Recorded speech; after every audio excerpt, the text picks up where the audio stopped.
네, 안녕하세요. 네, 오늘은 다니엘서 6장을 통해서 기도의 골방을 포기하는 것보다 사자굴을 선택한 다니엘이라는 제목으로 말씀을 살펴보겠습니다. 먼저 앞장 다니엘서 5장 마지막은 이렇게 기록하고 있습니다. 그날 밤에 갈대아 왕 벨사살이 죽임을 당하였고 메대 사람 다리오가 나라를 얻었는데 그때 다리오는 62세였더라 라고 다니엘서 5장 마지막을 기록하고 있습니다. 벨사살은 바벨론 신이 여호와보다도 위대하다는 그런 잘못된 생각에 사로잡혀서 예루살렘 성전에서 탈취한 성전 기물을 술잔으로 삼아서 하나님을 모독하고 또 그렇게 함으로 말미암아서 스스로 자신의 장례식을 준비한 셈이었습니다. 그러나 이미 이 사건 50년 전쯤에 예레미야 선지자는 바벨론 몰락을 자세하게 예고했습니다. 예레미야 51장 39절에 보면은 바벨론이 열정이 일어날 때 내가 연회를 베풀고 그들이 취하여 기뻐하다가 영원히 잠들어 깨지 못하게 하리라. 여호와의 말씀이니라. 57절 만군의 여호와가 일컫는 왕이 이와 같이 말씀하시되 내가 그 고관들과 지혜 있는 자들과 도백들과 태수들과 용사들을 취하게 하리니 그들이 영원히 잠들어 깨어나지 못하리라. 이렇게 이 바벨론 그 왕의 그 최후는 그 연회를 베푸다가 그 제국이 몰락하게 되는 그런 말씀을 예레미야 선지자를 통해서 미리 예고했던 그대로 성취되었던 것을 보게 됩니다. 그렇게 해서 앞에 있는 그림처럼 이 벨사살의 벨사살 왕의 부친인 이 나보니두스 왕은 자기 아들과 이 공동 섭정을 하면서 이 오랫동안 이 아라비아에 출장을 가 있었는데 나중에 이렇게 석판을 통해서 그 연대기를 기록했습니다. 거기 연대기에 기록된 있는 대로 이 바벨론은 BC 539년 티시리월 16일, 즉 10월 12일에 페르시아에 의해서 멸망당한 것을 기록해주고 있습니다. 이렇게 황금머리 제국이었던 이 바벨론의 패망과 그 뒤에 일어나는 은가슴과 이 두 팔로 된 제국인 이 메데 페르시아 제국의 등장이 있게 되었습니다. 이렇게 해서 다니엘은 이 느부갓네살 왕의 그 신상의 그 꿈을 통해서 예언되었던 그 예언이 자신의 생애에 실제로 성취되는 것을 경험했습니다. 여기 다니엘서 5장 마지막에 이 메대 왕 이 다리오와 실제 페르시아 그 대제인 이 고레스 대제와의 이 관계가 어떤 관계가 있는가에 대해서 여러 가지 논란이 있습니다. 지난번에는 이 메대인 다리오가 이 고레스의 이 아들일 수 있다는 그런 그 설도 있었는데 그 여러 가지 견해 중에서 하나를 살펴보면은 이 메대 왕 다리오는 메대 왕 아스티아게스와 페르시아 왕 이 캄비세스 사이에서 이 고레스가 출생하게 됩니다. 그런데 그 태몽에 이 고레스가 이 외할아버지인 아스티아게스 그 왕위에 위협이 될 거라는 그런 그 해몽으로 고레스가 출생하게 되자 이 그 메대 왕 아스티아게스는 자기의 그 손자인 이 그 손대로 태어난 이 고레스를 살해할 것을 지시했습니다. 그런데 그 부하가 이를 어기고 몰래 키우고 이 양육하게 됩니다. 후에 이 고레스는 이제 메대를 페르시아에 합병하게 됩니다. 그 메대와 이 페르시아는 앞에서 언급한 대로 이 왕실 그 결혼 관계이기 때문에 전쟁 없이 쉽게 합병할 수가 있게 되었습니다. 그래서 이 고레스는 이 메대인의 환심을 사기 위해서 아스티아게스의 아들, 그러니까 외삼촌이 되겠죠. 이 외삼촌이 바로 다리오일 수 있다는 그런 이 유력한 견해가 있습니다. 그 외삼촌을 메대의 이 상징적인 왕으로 남게 했습니다.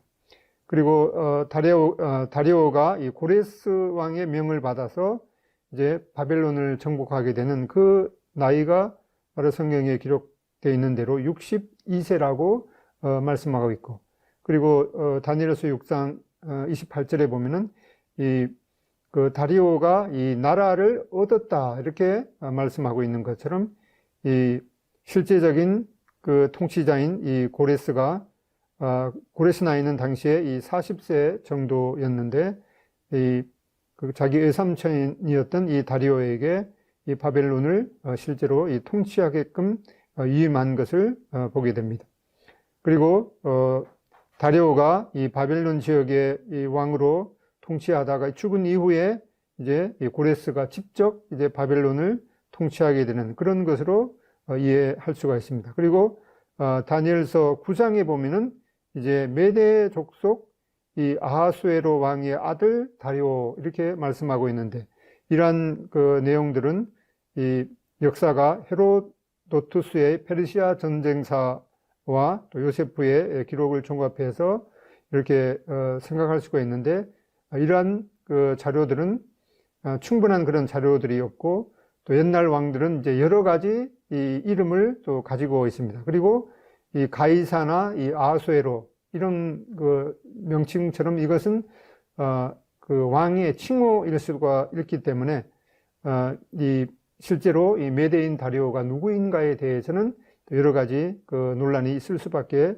없는 것 같습니다. 아무튼 이 정도로 이제 이해하고, 이제 그 다니엘서 6장 1절로 2절에 보면은 다리오가 자기의 뜻대로 고관 120명을 세워 전국을 통치하게 하고 또 그들 위에 총리 셋을 두었으니 다니엘이 그 중에 하나이라. 이는 고관들로 총리에게 자기의 직무를 보고하게 하여 왕에게 손해가 없게 하려 함이었더라.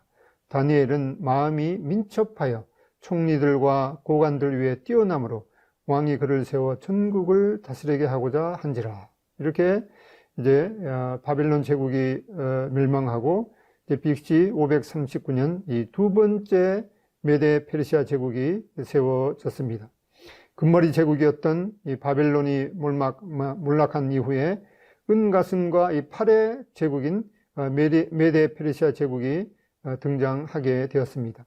바벨론 이 제국은 이제 절대 군주 국가였는데, 이제 메데 페르시아는 이제 법령으로 통치되는 그런 국가로 변화가 되었습니다. 다니엘서 6장 8절이나 또 12절, 15절에 보면은 이 메데 바사의 규례라는 그런 용어가 반복되고 있는데, 그렇게 이 메데 페르시아는 이 규례를 왕을 통해서 세워진 그런 법령을 통해서 통치되는 제국이었던 것을 보게 됩니다. 아무튼 이 다리오는 120명의 지방 고관, 즉 이 장관을 두어 다스리게 하고 또 그 여러 장관들을 감독하는 이제 총리 셋을 두었는데, 이 다니엘은 당시 80세 그 중반의 나이로 그 세 총리 중에 하나였던 것을 보게 됩니다. 여기에 다니엘은 마음이 민첩했다 이렇게 기록하고 있는데, 이 다른 번역 성경에 보면은 다니엘은 이제 특별한 영을 소지했고 또 특출하였기 때문에 이 다리오는 다니엘을 이제 온 나라를 다스리는 그런 총리 대신으로 세우고자 했습니다. 이러한 다니엘에 대해서 이제 다른 그 신하들은 이제 시기를 느낄 수밖에 없었고, 더구나 이 피정복 국가 출신이었던 이 다니엘이 이 최고 관직에 오르는 것에 시기하고 또 용납할 수 없었던 그런 상황을 보게 됩니다. 다니엘서 6장 4절 5절에 보면은 이에 총리들과 고관들이 국사에 대하여 다니엘을 고발할 근거를 찾고자 하였으나 아무 근거, 아무 허물도 찾지 못하였으니 이는 그가 충성되어 아무 그릇됨도 아무 허물도 없었음이었더라. 그들이 이르되 이 다니엘은 그 하나님의 율법에서 근거를 찾지 못하면 그를 고발할 수 없으리라 하고, 이제 다니엘에 대해서 시기심을 느끼는 이 고관들이 어떻게 해서든 이제 다니엘을 무너뜨리라는 그런 그 모의를 하게 됩니다. 실제로 다니엘은 이 다리오 왕이 앞서서 이 서너 명의 왕의 밑에 있으면서도 이 사심 없이 충성스럽게 임무를 수행했기 때문에 다른 신하들이 그를 역모나 또한 이 부정 축제로 고소할 수가 절대로 없었던 것을 보게 됩니다. 더구나 이 바벨론 제국의 이 마지막 왕기였던 이 벨사살 왕이 그 잔치 석상에서 나타난 이 하나님의 보이지 않는 그 손에 의한 그 글씨를 해석함으로 말미암아서 정확하게 그의 해석대로 바벨론이 멸망하게 되는 그런 이야기를 이제 이 다리오 왕도 틀림없이 알 수 있었기 때문에 이 다른 신하들은 어떻게든 다니엘을 고소하고자 했지만은 이 왕도 절대적으로 이 다니엘을 신임할 수밖에 없었던 것을 보게 됩니다. 그래서 이제 다른 신하들은 이 다니엘이 하나님을 신실하게 섬기는 그런 이 사람으로 알았기 때문에 이 왕을 설득해서 한 달 동안 오직 왕께만 기도하는 그런 법령을 만들어서 이제 다니엘을 궁지로 모아 넣으려고 음모를 꾸몄던 것을 보게 됩니다. 여기 그림의 사진에 보면은 이 다리오 왕 시대의 이 메데 페르시아의 그런 이 고관들의 모습을 보게 되는데 이 다니엘을 제외한 이 120명의 고관들과 또 다른 총리 이 2명, 이 122명은 어떻게 해서든 이 다니엘을 이제 모함해서 무너뜨리려는 그런 모습을 보게 됩니다. 그렇게 해서 어떤 구실로도 이 다니엘을 무너뜨릴 수가 없었기 때문에 그들이 말하는 대로 이 다니엘은 그 하나님의 율법에서 근거를 찾지 못하면 그를 고발할 수 없으리라 라고 이 다니엘에 대해서 얼마나 그 훌륭한 또 평가도 내리는지 보게 됩니다. 그리고 다니엘서 6장 6절로 8절에 보면은 이에 총리들과 고관들이 모여 왕에게 나아가서 그에게 말하되 다리오 왕이여 만수무강하옵소서. 나라의 모든 총리와 지사와 총독과 법관과 관원이 의논하고 왕에게 한 율법을 세우며 한 금령을 정하실 것을 구하나이다. 왕이여 그것은 곧 이제부터 30일 동안에 누구든지 왕 외에 어떤 신에게나 사람에게 무엇을 구하면 사자굴에 던져넣기로 한 것이니이다. 그런즉 왕이여 원하건대 금령을 세우시고 그 조서에 왕의 도장을 찍어 메대와 바사에 고치지 아니하는 규례를 따라 그것을 다시 고치지 못하게 하옵소서 하며 이렇게 이 간신들의 음모를 보게 되는데 그들이 왕에게 구하는 내용은 이 거짓인 것을 보게 됩니다. 여기 7절에 보면은 그들은 이제 모든 총리와 다른 고관들과 이제 합의를 했다. 그렇게 말하지만은 실제로 그들은 총리 3명 중에 이 다니엘을 제외하고 그런 모의를 꾸몄던 것을 보게 됩니다. 그들은 모든 그 총리들과 합의했다고 말하지만은 다니엘을 제외하고 그 2명의 총리와 다른 고관들 120명만 모아서 모의를 했던 것을 보게 됩니다. 이렇게 일단 이 법령에 이 왕의 도장이 찍히면 왕 자신도 그 법령을 사사로이 변경할 수 없었던 그 당시의 상황을 보게 됩니다. 9절에 보면 6장 9절에 보면은 이에 다리오 왕이 조서에 왕의 도장을 찍어 금령을 내리니라. 여기에 밑에 그림 자료를 보면은 이 당시에 이 보석으로 만든 페르시아 원통 인장과 그 인장을 통해서 이 토판에 그 인장을 찍은 모습을 보게 됩니다. 이렇게 다리오 왕은 이 모든 신하들이 이 한 달 동안 이 왕 이외에 그 어떤 신에게도 기도하면 이 그를 사자굴에 넣는다는 법령이 어떤 결과를 초래하는지 이 다리오 왕은 알지 못한 채 그 법령에 이 조서에 인장을 찍었습니다. 다니엘서 6장 10절에 보면은 다니엘이 이 조서에 왕의 도장이 찍힌 것을 알고도 자기 집에 돌아가서는 윗방에 올라가 예루살렘으로 향한 창문을 열고 전에 하던 대로 하루 3번씩 무릎을 꿇고 기도하며 그의 하나님께 감사하였더라. 이렇게 다니엘은 이 법령에 이 다리오 왕의 그 인장이 찍힌 것을 알고도 그 하루에 3번씩 무릎을 꿇고 하나님 앞에 기도했습니다. 다니엘은 이렇게 기도의 골방을 포기하느니 차라리 이 사자굴을 선택하겠다는 이러한 비장한 그 태도를 보게 됩니다. 빈틈없이 순결하고 충성된 그런 공직 생활을 다니엘을 했습니다. 그리고 사생활에 있어서도 한결같이 하루 3번 기도하는 그런 경건하고 또 믿음과 성령으로 충만한 그런 삶을 사는 다니엘을 보게 됩니다.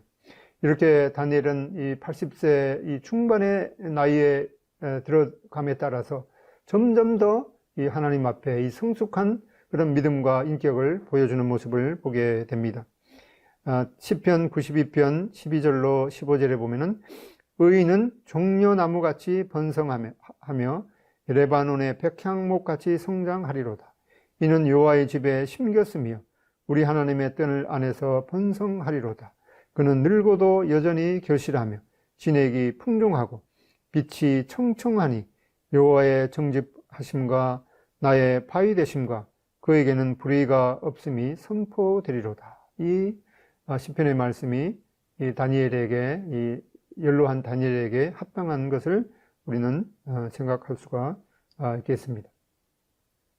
이렇게 이 다니엘은 6장 10절에 보면은 다니엘이 이 조서에 왕의 도장이 찍힌 것을 알고도 자기 집에 돌아가서는 입방으로 올라가 예루살렘을 향한 창문을 열고 전에 하던 대로 하루 3번씩 무릎을 꿇고 기도하며 그의 하나님께 이 감사하였더라. 특별히 이 다니엘이 그 자신의 그 방에 올라가서 예루살렘으로 향한 창문을 열고 기도한 내용을 보게 되는데 이것은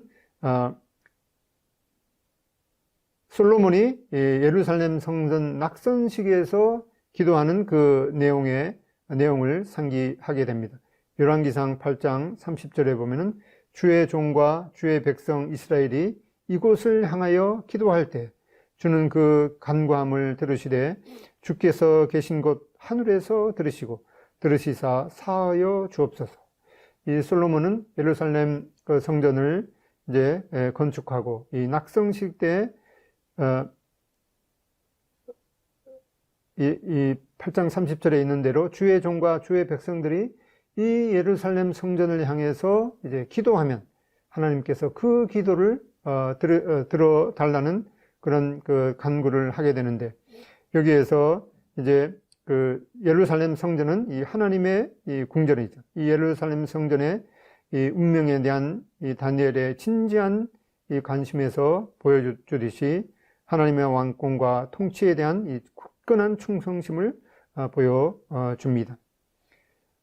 다니엘서 9장 1절로 19절에도 이 다니엘이 기도하는 내용을 간략하게 보여주는데 이 솔로몬은 그 예루살렘 성전의 이 낙성식에서 이스라엘 백성들이 이 하나님 앞에 불순종을 함으로 말미암아서 그들이 이방 민족에 이제 팔려갈 것이라는 그런 예상을 한 채 그런 그 포로 생활 중에서도 예루살렘 성전을 향해서 기도하면 그 기도를 들어달라는 그 기도를 이 솔로몬이 했는데 이 다니엘은 이 솔로몬의 그런 낙성식의 기도를 생각하면서 다니엘은 이제 15세쯤에 그 바벨론의 포로로 잡혀와서 이제 70년의 유배 기간이 거의 끝났다는 것을 이제 생각하게 되고 다니엘은 점점 이제 그 예루살렘 성전을 향해서 기도하는 그런 모습을 보여줍니다. 6장 11절에 보면은 이제 그 무리들이 모여서 다니엘이 자기 하나님 앞에 기도하며 간구하는 것을 발견했습니다. 그 다른 신하들은 어떻게 해서든 이 다니엘이 매일 기도하는 모습을 보았고 이렇게 법령이 선포된 그 뒤에도 이제 기도할 것을 알고 그를 이제 유심히 보다가 이제 증거를 잡고 이제 왕에게 고하게 됩니다. 6장 다니엘서 6장 12절에 보면은 이에 그들이 나아가서 왕의 금령에 관하여 왕께 아뢰되 왕이여 왕이 이미 금령에 왕의 도장을 찍어서 이제부터 30일 동안에는 누구든지 왕 외에 어떤 신에게나 사람에게 구하면 사자굴에 던져 넣기로 하지 아니하였나이까 하니 왕이 대답하여 이르되 이 일이 확실하니 메대와 바사에 고치지 못하는 규례니라 하는지라. 이 다른 신하들은 이제 다니엘의 그런 다니엘이 한 행동에 대해서 고소하기 전에 왕에게 거듭 다짐을 받는 것을 보게 됩니다. 왕이 도장을 찍은 그 금령을 어떤 사람도 이제 변개하지 못하는 것을 다시 한번 다짐을 받고 이제 13절에 이 다니엘에 대해서 고소하는 것을 보게 됩니다. 6장 13절에 그들이 왕 앞에서 말하여 이르되 왕이여 사로잡혀온 유다 자손 중에 다니엘이 왕과 왕의 도장이 찍힌 금령을 존중하지 아니하고 하루 3번씩 기도하나이다 하니, 여기에 다른 신하들은 이 다니엘에 대해서 어떤 마음을 갖고 있었는지 보게 됩니다. 이 다니엘에 대해서 이 사로잡혀온 유다 자손 중에 다니엘을 이렇게 고소하고 있는 것을 보게 됩니다. 이제 14절에 보면은 왕이 이 말을 듣고 그로 말미암아 심히 근심하여 다니엘을 구원하려고 마음을 쓰며 그를 건져내려고 힘을 다하다가 해가 질 때에 이르렀더라. 여기 페르시아 법령에는 이 범죄가 선고되는 날, 그날 해지기 전까지 형이 집행되어야만 했습니다. 그렇기 때문에 이 다리오 왕은 어떻게 해서든 이 충성스러운, 자신에게 그동안 한결같이 충성스러웠던 이 다니엘을 구원하려고 애썼지만은 이 자기가 그 법령에 도장을 찍었기 때문에 자신도 어찌할 수 없었던 그런 상황으로 고민하는 것을 이제 보게 됩니다. 6장 16절에 보면은 이에 왕이 명령하매 다니엘을 끌어다가 사자굴에 던져 넣는지라. 왕이 다니엘에게 이르되 내가 항상 섬기는 너희 하나님이 너를 구원하시리라 하니라. 이에 돌을 굴려다가 굴 어기를 막으매 왕이 그의 도장과 귀족들의 도장으로 봉하였으니 이는 다니엘에 대한 조치를 고치지 못하게 하려 함이었더라. 이렇게 이제 이 다리오 왕은 고민하다가 자신도 어찌할 수가 없었기 때문에 이 다니엘을 이제 사자굴에 넣도록 하고, 그러면서도 이제 다리오 왕은 다니엘에게 너가 항상 섬기는 너희 하나님이 너를 구원하시리라 라고 하는 어쩌면은 이 하나님께 대한 그런 이제 믿음도 보여주는 것을 보게 됩니다. 밑에 보면은 이제 다니엘을 사자굴에 넣고 거기에다가 바깥에다가 이제 쇠사슬을 이제 묶었겠죠. 그리고 나서 그 쇠사슬이 이제 풀린 그 증거를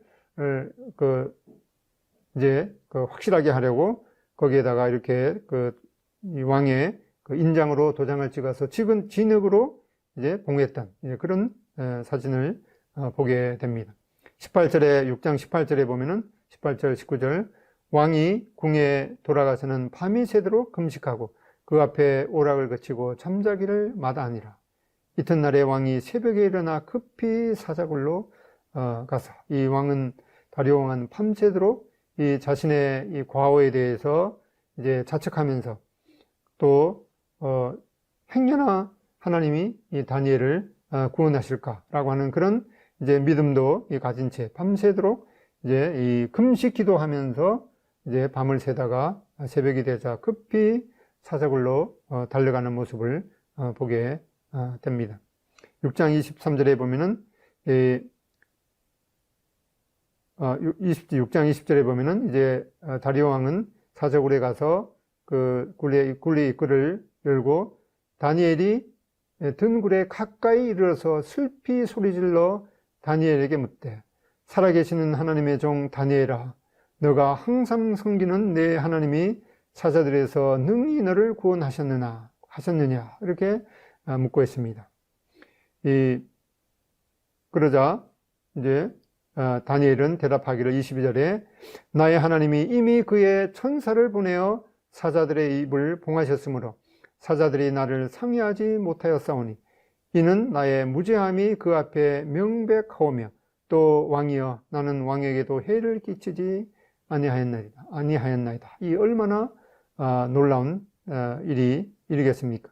6장 23절에 이제 다리오 왕은 심히 기뻐서 명해서 다니엘을 굴에서 끌어올리라 하며 그들이 다니엘을 굴에서 올린즉 그의 몸이 조금도 상하지 아니하였으니 이는 그가 자기의 하나님을 믿음이었더라. 이렇게 이 다니엘이 사자굴에 던져졌지만은 이 조금도 그 몸이 상하지 아니했던 그 이유에 대해서 이제 다니엘서 6장 23절 후반절은 이렇게 기록하고 있습니다. 이는 그가 다니엘이 자기의 하나님을 믿음이었더라 라고 기록해 주고 있습니다. 이 다니엘이 하나님께 이 기도했다는 이유로 이 사자굴에 던져지는 그런 절망적인 순간에도 다니엘은 흔들림 없이 모든 것을 하나님의 주권에 맡기며 하나님에 대한 믿음을 저버리지 않았던 것을 보게 됩니다. 히브리서 11장 33절은 이러한 사건에 대해서 그들은 믿음으로 사자의 입을 막기도 하며 라고 기록해 주고 있습니다. 우리는 이 다니엘이 사자굴에 던져짐으로 말미암아서 그의 몸이 조금도 상하지 않고 기적적인 그런 구원을 받은 것에 대해서 생각하게 됩니다. 그렇지만 이 다니엘의 이 그 생사 운명과 무관하게 다니엘의 신실함을 통해서 하나님은 영광 받으시게 됩니다. 하나님의 능력에 의한 이 다니엘의 기적적인 구출은 다니엘이 하나님이 얼마나 참되고 능력 있는 분인가에 대한 이 의심을 말끔히 거두어 주었습니다. 이 다니엘의 세 친구도 그 풀무불에 던져질 때 그 어떤 결과를 맞든지 모든 것을 하나님의 뜻에 맡기며 또 하나님의 결정과 하나님의 뜻이 이 최상의 것이라는 그런 굳건한 믿음이 있었던 것을 보게 됩니다. 이제 6장 24절에 왕이 말하여 다니엘을 참소한 사람들을 끌어오게 하고 그들의 처자들과 함께 사자굴에 던져넣게 하였더니 그들이 굴 바닥에 닿기도 전에 사자들이 곧 그들을 움켜서 그 뼈까지도 부서뜨렸더라. 이 다리오 왕은 이 다니엘을 고소하는 그런 적극적인 일에 가담했던 몇 그 관리들을 그 가족들과 함께 다니엘이 던져졌던 그 사자굴에 던져 놓게 되는데 그 사람들이 바닥에 닿기도 전에 사자들이 그 사람들을 이제 움켜서 뼈까지도 부서뜨렸던 것을 보게 됩니다. 우리는 이렇게 이런 사건을 통해서 잠언 11장 3절에 이런 대로 정직한 자의 성실은 자기를 인도하거니와 사악한 자의 폐역은 자기를 망하게 하느니라. 다른 그 신하들은 어떻게 해서든 이 다니엘을 거짓으로 모함해서 그 다니엘을 무너뜨리려고 했지만 결국에는 그런 모든 결과가 이 자신에게로 돌아오게 되는 것을 보게 됩니다. 이제 다니엘서 6장 25절에 보면은 이에 다리오 왕이 온 땅에 있는 모든 백성과 나라들과 언어가 다른 모든 사람들에게 조사를 내려 이르되 원하건대 너희에게 큰 평강이 있을지어다. 내가 이제 조서를 내리노라. 내 나라 관할 아래에 있는 사람들은 다 다니엘의 하나님 앞에 떨며 두려워할지니 그는 살아계시는 하나님이시요 영원히 변하지 않으실 것이며 그의 나라는 멸망하지 아니할 것이요 그의 권세는 무궁할 것이며 그는 구원도 하시며 건져내기도 하시며 하늘에서든지 땅에서든지 이적과 기사를 행하시는 이로써 다니엘을 구원하여 사자의 입에서 벗어나게 하셨음이라 하였더라. 이렇게 이 다리오 왕은 이렇게 그 다니엘이 사자굴에 던져진 그런 그 후에도 하나님께서 기적적으로 다니엘을 구출한 그런 이제 사건을 목도하고 조서를 내리면서 다니엘이 섬기는 그 하나님이 정말 살아계시는 하나님이시다. 그리고 그 하나님의 나라는 멸망하지도 아니할 것이요 그 권세는 무궁할 것이다 라고 하면서 이제 그 모든 그 관할 그 백성들에게 큰 평강이 있을지어다 라는 조서를 내리는 것을 보게 됩니다. 이제 다니엘서 6장 28절에 보면은 이 다니엘이 다리오 왕의 시대와 바사 사람 고레스 왕의 시대에 형통하였더라 라고 기록해 주고 있습니다. 이렇게 다니엘서 6장은 다니엘서 5장 마지막 부분에 나오는 이 바벨론 제국의 이 종말과 이제 바사 사람 고레스의 통치 사이의 이 간격을 연결해 줍니다. 다니엘서 5장에서 이 메대 사람 다리오가 나라를 얻었다라는 것으로 이 마무리되고 이제 6장에서 다니엘이 이 다리오 왕의 시대와 고레스 왕의 시대에 형통하였더라라고 마무리하고 있습니다. 이사야서 44장 28절에 보면은 고레스에 대하여는 이르기를 내 목자라 그가 나의 모든 기쁨을 성취하리라 하며 예루살렘에 대하여는 이르기를 중건되리라 하며 성전에 대하여는 너의 기초가 놓여지리라 하는지라. 이렇게 BC 539년 이 고레스가 바벨론을 정복하기 전 이 150년 전쯤에 이 선지자 이사야를 통해서 이 고레스에 의해서 고레스가 아직 태어나기도 전에 이 고레스의 이름을 언급하면서 그 고레스에 대해서 이제 이 바벨론 그 제국을 이 고레스가 멸망시키고 이 다른 그 제국이 이 성립될 것을 여기에 미리 예고했던 것을 보게 됩니다. 이러한 예언에 대해서 이사야 예언에 대해서 다니엘도 이사야 예언을 모를 리가 없었습니다. 또한 이러한 내용에 대해서 이제 이 다리오 왕에 대해서 이것은 하나님의 예언의 이 성취이다라고 하는 것을 다니엘은 이 다리오 왕과 이 고레스 왕에게 이러한 내용을 전했을 것으로 생각이 됩니다. 다니엘서 10장 1절에 보면은 이제 바사 왕 고레스 제3년에 한 일이 벨드사살이라 이름한 다니엘에게 나타났는데 그 일이 참되니 곧 큰 전쟁에 관한 것이라. 다니엘이 그 일을 분명히 알았고 그 환상을 깨달으니라. 이렇게 그 다니엘이 이 사자굴에 던져지는 그런 상황 가운데서도 하나님께서 이 보호해 주신 것은 다니엘서 10장에 있는 이러한 하나님의 그 계시를 다시금 받아야 했기 때문에 다니엘을 구원한 그런 이유이기도 한 것을 보게 됩니다.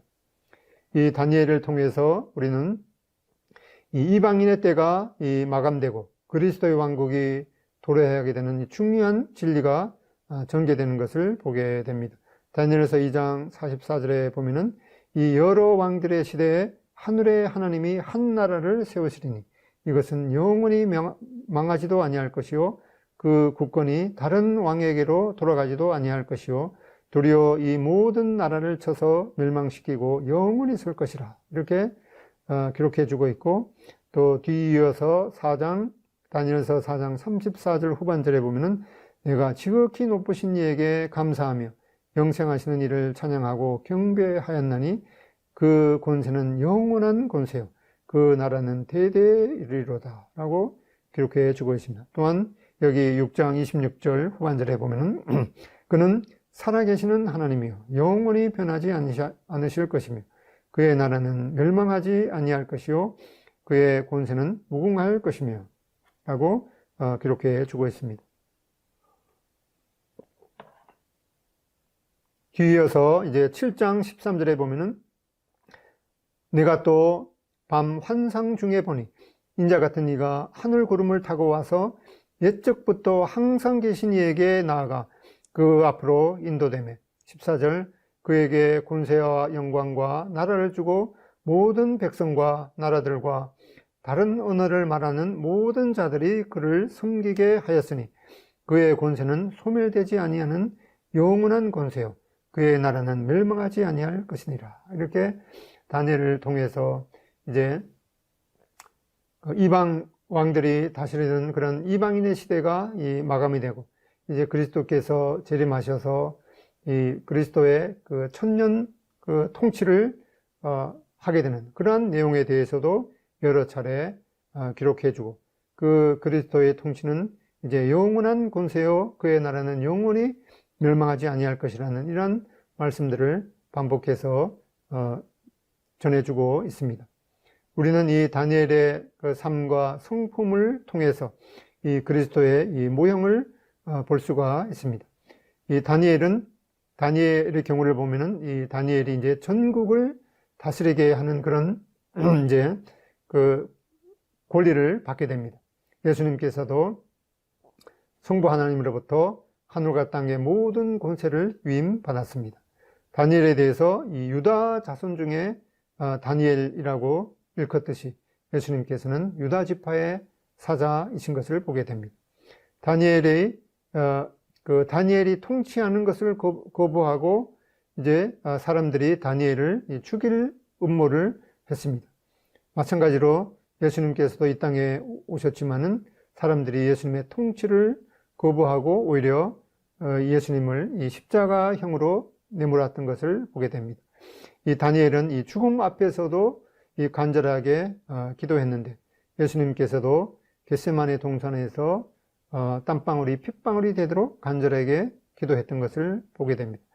다니엘은 이 고소당할 아무 허물과 흠이 없었습니다. 마찬가지로 예수님께서는 이 죄를 알지도 못하는 그런 분이시고 이 완전 무결한 그런 분이셨지만은 죄인의 하나로 취급을 받았습니다. 다니엘은 이러한 고소에 대해서 변명함이 없이 순순히 끌려갔습니다. 예수님께서도 죄인의 하나로 취급을 받았지만은 털 깎는 자 앞에 잠잠한 양처럼 스스로 십자가로 향하셨습니다. 다니엘의 경우에 있어서는 이 다리오 왕이 그 다니엘을 살리려고 애썼습니다. 마찬가지로 빌라도 총독도 다니엘이 죄가 없음을 보고 어떻게 해서든 그 예수님을 살리려고 노력했던 것을 보게 됩니다. 이 다니엘에 대해서는 이 다른 신하들이 거듭거듭 이 다니엘을 이제 그 사자굴에 넣도록 촉구하는 것을 보게 되는데, 예수님의 경우에 있어서도 무리들이 예수님이 죄가 없으셨지만은 거듭거듭 그 십자가에 못 박으라는 그런 요구를 했던 것을 보게 됩니다. 다니엘의 경우에 이 사자굴에 넣고 그 굴을 봉인했습니다. 예수님에 대해서도 이제 예수님을 무덤에 넣고 그 사람들이 이제 그 예수님에 대해서 예수님의 시체를 가져가지 못하도록 봉인했던 것을 보게 됩니다. 다니엘의 경우에 있어서 이제 그 다리오 왕이 새벽에 그 사자 동굴에 이 다니엘을 찾으러 갔습니다. 예수님의 경우에 있어서도 새벽에 이 봉인된 무덤에 여인들이 찾아갔습니다. 이 다니엘의 경우에 있어서도 이 하나님이 너를 구원하시리라 라는 이 다리오 왕의 그 믿음을 보게 되는데, 예수님의 이름이 뜻하는 대로 예수님은 우리의 구원이십니다. 다니엘의 경우에 있어서도 이제 살아있고 무죄함이 증명되었습니다. 예수님께서도 그 무덤에서 살아나셨고 이 의롭다함이 증명되었습니다. 다니엘의 경우에 있어서도 이제 다리오 왕은 조서를 내리면서 많은 평강이 너에게 있을지어다 라고 선포했는데, 부활하신 예수님께서도 사람들에게 너희에게 평강이 있을지어다 라고 선포하셨습니다. 다니엘의 경우에 다니엘을 고소했던 자들이 이제 죽임을 당하게 되었습니다. 이제 예수님의 경우에 있어서도 예수님의 경우에 예수님을 찌른 자들이 이제 예수님께서 재림하실 때 그 살아계시는 그 예수님을 보고 이제 애곡하게 되는 것을 말씀합니다. 다니엘의 경우에 있어서도 이제 그의 나라와 권세가 무궁하다라는 그런 선언을 했듯이 예수님의 경우에 있어서도 예수님의 통치는 영원 무궁한 것을 말씀하고 있습니다. 다니엘의 그 삶을 통해서 주는 교훈을 보면, 다니엘은 이 목숨을 건 그런 이 규칙적인 기도의 삶을 보게 됩니다. 특별히 다니엘은 하루 3번 이 목숨을 걸고 기도했던 모습을 보게 됩니다. 특별히 이 다니엘은 이 기도하는 규칙적인 장소가 있었던 것을 보게 됩니다. 다니엘서 6장 10절에 보면은 다니엘이 이 조서에 왕의 도장이 찍힌 것을 알고도 자기 집에 돌아가서는 윗방에 올라가 이 예루살렘으로 향한 창문을 열고 전에 하던 대로 하루 3번씩 무릎을 꿇고 기도하며 그의 하나님께 감사하였더라. 전에 하던 대로 이렇게 규칙적으로 자기 집에 그 윗방에 올라가서 기도했던 이런 규칙적인 기도 장소가 있었던 것을 보게 됩니다. 그리고 다니엘은 이 규칙적인 기도 시간이 있었던 것을 보게 됩니다. 다니엘서 6장 10절에 말한 대로 전에 하던 대로 하루 3번씩 무릎을 꿇고 기도했습니다. 시편 55편 17절에 보면은 저녁과 아침과 정오에 내가 근심하여 탄식하리니 여호와께서 내 소리를 들으시리로다.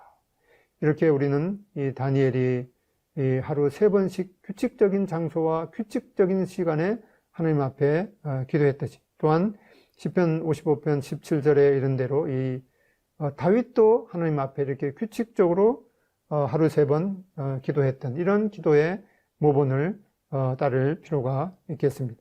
그리고 이 다니엘은 기도할 때 감사함으로 기도했던 것을 보게 됩니다. 6장 10절 그 후반절에 보면은 그의 하나님께 감사하였더라. 이렇게 이 감사함으로 기도하는 것이 필요하겠습니다. 빌립보서 4장 6절에 보면은 아무것도 염려하지 말고 다만 모든 일에 기도와 간구로 너의 구할 것을 감사함으로 하나님께 아뢰라. 우리는 하나님 앞에 기도할 때 무엇을 달라고 이렇게 그 요청만 하는 것이 아니라 이미 그 기도에 대해서 응답해 주신 것을 생각하고 또 일상 그 삶에서 하나님께서 은혜를 베푸신 것을 생각하며 이 감사함으로 하나님 앞에 나아가는 것이 필요하겠습니다. 그리고 이 다니엘은 특별히 하루 3번 이 무릎을 꿇고 기도했던 것을 보게 되는데 이거는 우리의 그 실제적으로 하나님 앞에 무릎을 꿇고 기도하는 것도 물론 필요하고 또 하나님 앞에 무릎을 꿇는 것은 하나님의 주권에 대해서 이 온전히 복종하는 그런 마음으로 나아갔던 것을 보게 됩니다.